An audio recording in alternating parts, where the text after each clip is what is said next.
22 ka mga bagong kaso ang natala sa Mandaue City apan kadaghanan ini gikan sa Mandaue City Jail. Ang report ni Nico Serino.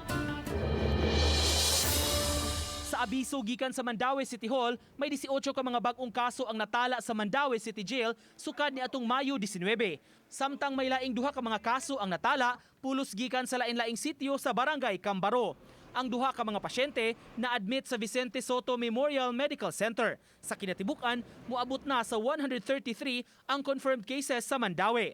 Kaning usa is admitted sa Vicente Soto and ang usa atong babae taga Bayabas was formerly admitted siya sa Soto nya giswab siya didto nya pending sa result gipauli for home isolation.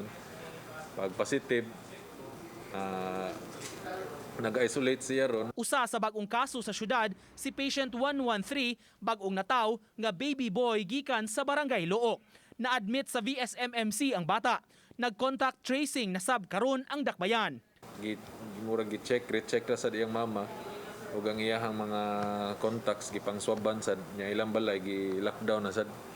Nya kuan lang kayo ba peculiar lang kayo asa niya nakuha kay considering newborn pagid siya neonate pagid ba nya preterm wa gid ta kay bawg asa gikan. Samtang nagpaabot ang City Hall sa resulta sa swab results sa mga tawo nga nagpositibo sa antibody tests. Confirmatory test kini pagtino kung COVID bagyod ang mitakboy. Uban ni June Solon, Nico Sereno, Balitang Bisdak.